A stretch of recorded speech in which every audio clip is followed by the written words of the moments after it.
Praise the Lord. எல்லாம் நல்லா இருக்கிறீங்களா? சரி, ஓகே. இன்று ஓய்வு நாளாக இருக்கிறதுனால நீங்கள் ஆராதனைக்கு போயிருப்பீங்க, ஆராதிச்சிருப்பீங்க, நல்ல கத்தர் கொடுத்த அந்த ஆவிக்குரிய சத்துவத்தினாலே பலப்பட்டிருப்பீங்க என்று சொல்லி கத்தருக்குள்ளாய் விசுவாசிக்கிறேன்.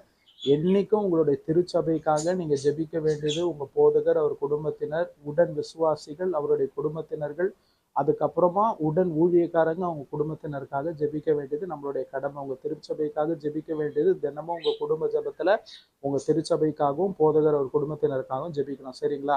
இந்த ஒரு புதிய வாரத்துக்குள்ளாக நம்ம பிரவேசிச்சிருக்கோம்னு சொல்லிட்டு ஆண்டவரிடத்துல நான் கேட்டேன், ஆண்டவரை நான் எதை குறித்து இன்றைய தினத்தில் பேச வேண்டும் என்று சொல்லி ஆண்டவரிடத்துல கேட்டபோது ஆண்டவர் சொன்னார், அநேக தேவனுடைய பிள்ளைகள் உங்கள் லைஃப்பில் பாஸ்டில் நடந்த ஒரு குற்றத்தை, ஒரு நீங்கள் மூடி மறைச்ச ஒரு பாவத்தை இன்று சத்துருவாகிய பிசாசு உங்கள் இருதயத்தில் அதை குற்றப்படுத்தி கொண்டு உங்களை ஒரு கில்ட்டி கான்ஷியஸ், ஒரு குற்ற மனசாட்சிக்குள்ளாக உங்களை அப்படியே மூடி வச்சிருக்கிறான். அது போல் ஆண்டவர் தரிசனத்தில் எனக்கு காண்பித்ததை தெளிவாக நான் உங்களிடத்துல பேசி கொண்டு இருக்கிறேன்.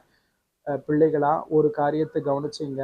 உங்களுக்கு லைஃப்பில் பாஸ்டில் ஏதாவது ஒரு பாவத்தை நீங்கள் செஞ்சிட்டீங்க, மூடி மறைச்சிட்டீங்க.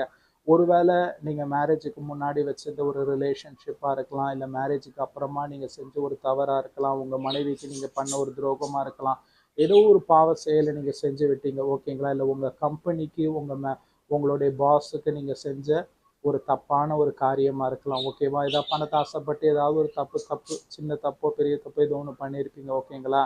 இன்று நீங்கள் இப்படிப்பட்ட சூழ்நிலையில் இருக்கிறது ரொம்ப சென்சிட்டிவான ஒரு சிச்சுவேஷன். ஏன்னா பிசாசாகிய சத்ரு இது போல குற்ற மனசாட்சியை கொடுத்து உங்களை ஏதாவது தவறான முடிவெடுக்கும்படிக்கு ஒரு டிப்ரெஷனுக்குள்ளாக, ரொம்ப ஒரு மோசமான ஒரு இமோஷனல் ஸ்டேட்டுக்குள்ளாக உங்கள் மென்டாலிட்டி, அதாவது உங்களுடைய மென்டல் ஸ்டேட்டை கொண்டு போயிடுவான். சரிங்களா?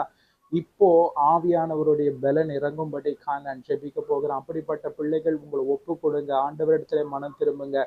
கர்த்தர் ஆண்டவர் எப்படிப்பட்டவர்னா, நீங்க அந்த ரிப்பன்டேஷனுக்குள்ளாக வந்துட்டீங்கன்னா அவர் கிருபை அளிக்க தயவுள்ளவராய் இருந்து உங்கள் குற்றத்தை எல்லாம் மாற்றி போட்டு தன்னுடைய முதுகு பின்பாக எரிந்து போடுவார். சரிங்களா? ஒரு உண்மையான ஒரு மனம் திரும்புதல் தான் ஆண்டவர் எதிர்பார்ப்பார். மற்றபடி ஆண்டவர் நீ ஒரு 3 மணி நேரம் முழங்கால் போட்டு ஜெபிச்சாதான் உன் குற்றத்தை மன்னிப்பெல்லாம் ஆண்டவர் சொல்லுகிறவர் கிடையாது. இப்போ ஜெபிக்கலாம். ஆண்டவரே, அப்படிப்பட்டவர்களுக்காக உம்மிடத்துல ஜெபிக்கிறேனப்பா. பரிசுத்த ஆவியானவர் ஆண்டவரை இறங்குங்கப்பா. எல்லாம் ஆண்டவரே குற்ற மனசாட்சி எடுத்து போடுங்க. பிள்ளைகளும் இடத்துல ஒப்பு கொடுக்குறாங்கப்பா. ஆண்டவரே, அந்த பாவத்தை ஆண்டவரே, அந்த பாஸ்டில் நடந்த அந்த குற்றத்தை குறித்தான அந்த வலியை இருதயத்திலிருந்து எடுத்து போடுங்க ஆண்டவரே. ஆண்டவரே, நல்ல தெளிவான புத்திய சிந்தையை கொடுத்து நடத்துங்கப்பா. பிள்ளைகளை மன்னிங்கப்பா. உங்களுடைய ரத்தத்தினால ஏசப்பா கழுவுங்க. உமக்கு ஆண்டவரே இனி ஒரு உண்மையான ஒரு ஜீவியத்தை ஜீவிக்க பிள்ளைகள் ஒப்பு கொடுக்குறாங்கப்பா. அதன்படி அவர்களை நடத்துங்க. ஆமே.